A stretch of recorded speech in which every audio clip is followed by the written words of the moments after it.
Well, my name is Gerrit Polhaar. I work for Chevron Lummus Global. I am the Global Director of Business Development for Renewable Fuels and Circular Plastics Technologies. I've been with Chevron for more than 30 years.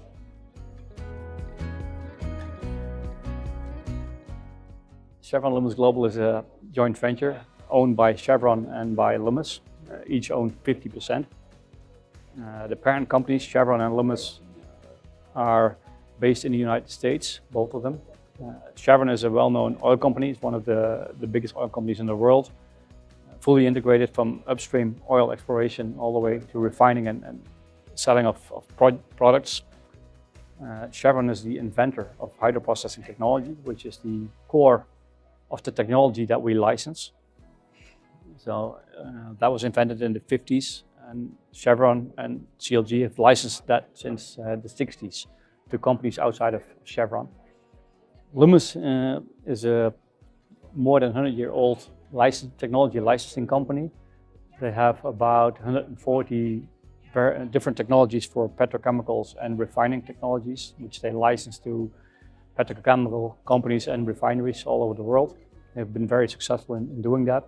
And the joint venture of Chevron and Lummus licenses the refining technologies based on hydroprocessing. So our technologies are based on the use of hydrogen to make fuels mainly.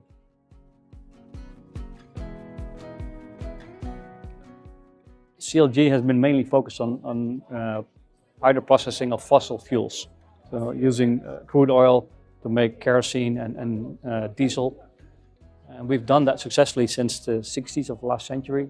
And since 2021, we're now actively marketing renewable fuels technologies, which are based on the same hydroprocessing technology that we've used for the past 50 years for fossil fuels. So my presentation tomorrow will be about technology that we call ISOTERRA. That's our trade name, but it really is a version of a HEFA process. So that's hydrotreated acids and fatty acids. So we feed lipids, vegetable oils, use cooking oil, waste oils, and we hydrotreat that. There's a process with hydrodeoxygenation and then dewaxing. So it makes sustainable aviation fuel and renewable diesel from, for instance, used cooking oil.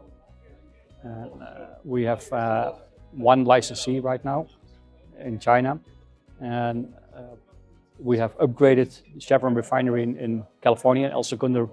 We've upgraded one of their hydrotreaters to make renewable diesel based on our technology. So I'll be talking about that tomorrow, showing the audience some examples of what we've done in California with the Chevron refinery. We have another partner which is fully owned by Chevron called Renewable Energy Group. So together with them, we have optimized our technology. Renewable Energy Group is fully owned by Chevron, and they have been in the renewable diesel business since 2012, I think. And so once Chevron bought them in 2022, we had access to their technology. So we combined the best of both worlds. So we used the experience of an operator who has used the technology for more than 10 years, together with our own expertise in terms of developing processes. And now we have an optimized process that has extremely high yields for sustainable aviation fuel. And that's what I will be presenting tomorrow.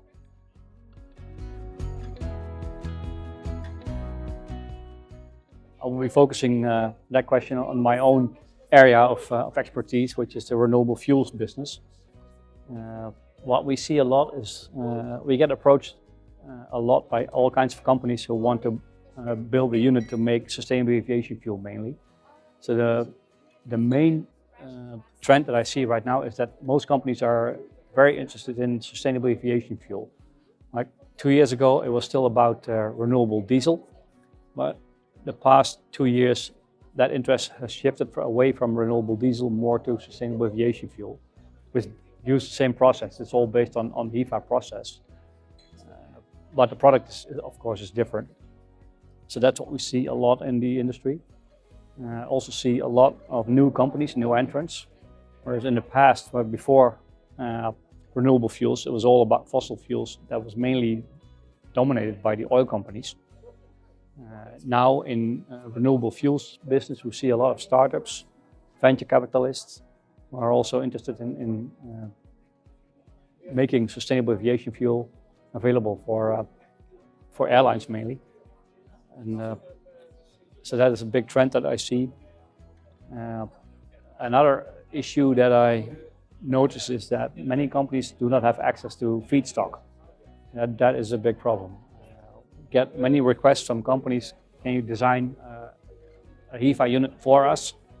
And of course we can design one, but then the question is, okay, do you have feedstock? And frequently we find that they do not have secure feedstock. And the problem with HEFA is that used cooking oil is becoming scarce. It's difficult to get a hold of used cooking oil these days.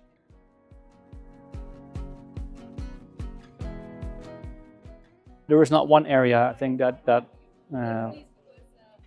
would make it more sustainable. We need to, and this has been discussed in the morning session already, we need cooperation between all kinds of technologies.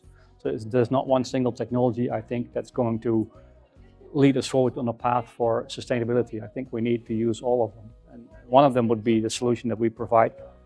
But some of our competitors have excellent technology in terms of power to liquids, which would be needed also. Our parent company, Lummus, has a technology called alcohol to jet. There are more companies who are doing that. So there are various pathways to achieve renewable fuels and to make the industry more sustainable.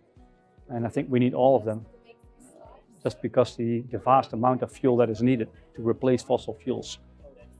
And there's not one single technology that can do that. So I think we need HEFA process, we need alcohol to jet, we need power to X, gasification, physiotropes, all of that is required to meet those demands going forward.